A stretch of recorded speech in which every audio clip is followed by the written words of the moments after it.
Sean bienvenidos a su canal Curiosidades para Gente con Prisa. La curiosidad de hoy, ya como lo saben en el título del video, es sobre Arthur Schopenhauer y sus ensayos sobre el amor, las mujeres y la muerte y otros ensayos. Aquí lo tenemos, es un libro cortito, un libro bastante interesante. Es un libro que se podría decir que resume en cierta forma o en cierta medida las perspectivas ideológicas y filosóficas de este autor. Si bien se sabe que fue contemporáneo de Hegel y que Hegel en ese momento era el rockstar de la filosofía, lo pongo entre comillas porque obviamente no era rockstar, eh, Arthur Schopenhauer tenía esa rivalidad con él. Incluso está esa anécdota de que puso el horario de su clase a la misma hora que la de Hegel, y pues, por lo tanto no tenía tantos alumnos. Entrando ya de lleno sobre este libro, es un libro, la primera parte es bastante misógino, si es que el término misoginia se puede utilizar para la época en la cual, o el contexto histórico en el cual se desarrolló el autor. No sé si sea misógino en ese aspecto, pero si lo vemos desde una perspectiva actual, sí lo es. Es un libro bastante misógino, un libro que tiende a justificar determinados elementos de la naturaleza, entre comillas, del hombre, como por ejemplo la infidelidad, como un tema de supervivencia de las especies, que prácticamente estamos superditados a la especie, que prácticamente nuestro instinto primitivo de procrear o de establecer un lazo con las especies nos hace que elijamos a nuestra pareja, pero que también nos hace digo, lo digo en sentido amplio, como género hombre, no como la raza humana, ser infieles, ¿no? Porque muchos hombres lo son. Pero Arthur Schopenhauer lo manifiesta como que es un impulso primitivo de obediencia hacia las especies, hacia la propia especie, en este caso hacia la especie humana. Por lo tanto, lo señala desde de esa prerrogativa que nosotros elegimos a nuestra pareja por ese instinto y ese complemento, esa complementariedad de una procreación de una especie para que sobreviva o superviva en el futuro. Posteriormente pasa al elemento, tiene muchos juicios de contradicción, evidentemente, porque sostiene en una parte que las mujeres son inteligentes y en otra sostiene que las mujeres no lo son.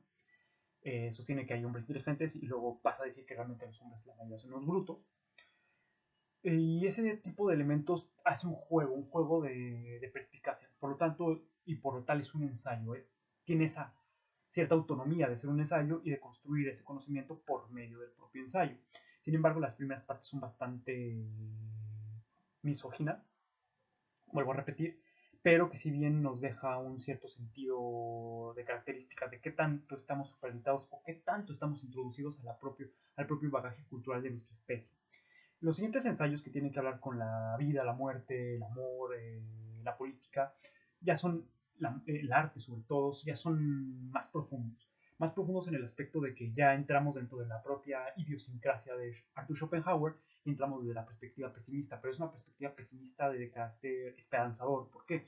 Porque si bien señala que este mundo es un mundo de sufrimiento, venimos aquí a sufrir y solo lo que lo mueve es la voluntad, esa voluntad que siempre desea, que siempre quiere algo y cuando tiene ese algo, se aburre de ese algo y quiere más, que es como le lo dice, ¿no? Como la limosna hacia el pobre, porque la limosna le da de comer ese día, pero al día siguiente vuelve a tener hambre. Es lo mismo con el propio deseo, con esa propia voluntad que va va de la mano del deseo y a la vez del sufrimiento.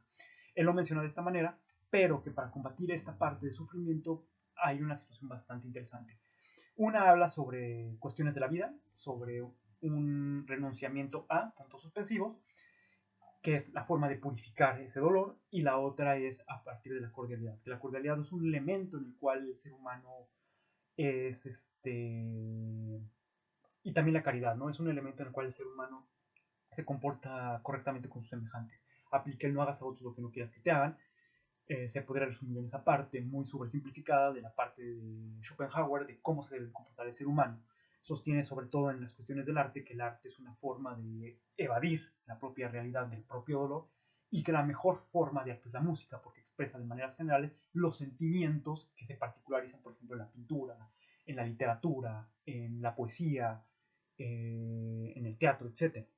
Ya en la música esa particularización se vuelve una generalidad que se puede apreciar mucho mejor y se puede entender y se puede vibrar con ella, porque te puede transportar y te hace vibrar con esa tesitura. Hablando de música no se refiere a la música que conocemos hoy en día, sino a la música, vamos a llamarlo de ciertas características culta, ¿no?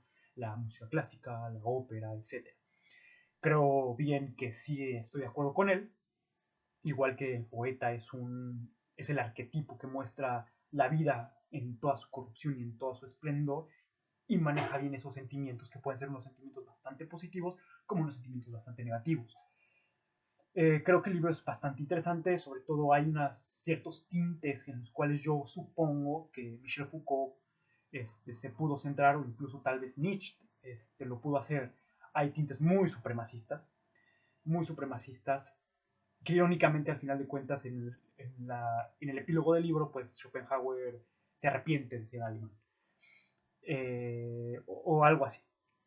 Pero sí hay tintes muy supremacistas, hay tintes de poder, que yo creo que Foucault lo retoma, hay tintes de cómo la propia sociedad es un bozal para el ser humano y hace que se comporte de ciertas maneras o de ciertas formas que son aceptadas, que también lo retoma Michel Foucault en Vigilar y Castigar, El origen de la prisión.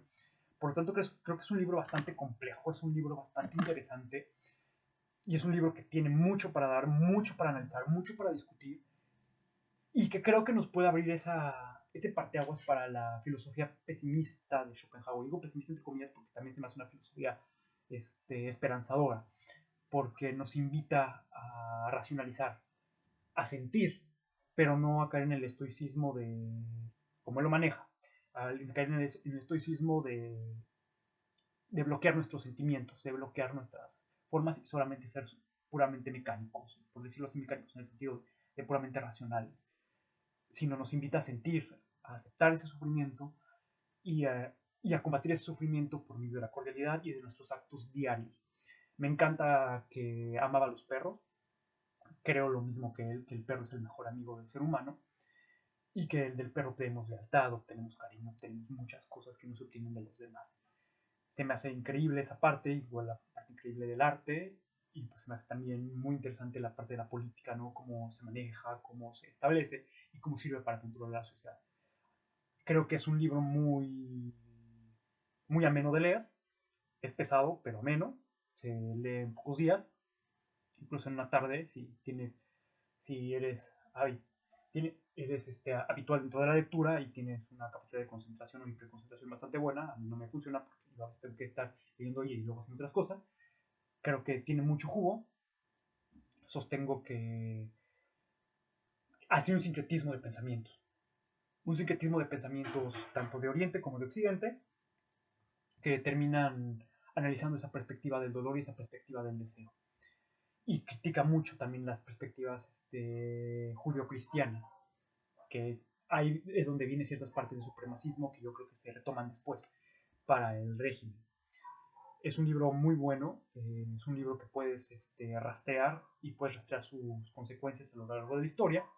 Y pues si ustedes ya lo leyeron o tienen conocimiento de él, pues comuníquenlo en la caja de comentarios. Si están en desacuerdo con lo que yo digo, pues también se vale y podemos tener una cierta charla también por los comentarios. Y pues sin más me despido y espero que les haya agradado este pequeño resumen o sobre simplificación de este maravilloso ejemplar y que les sirva de algo o les enriquezca para que ustedes, si no lo han leído, lo lean y si ya lo leyeron, pues se torne a una discusión todo esto.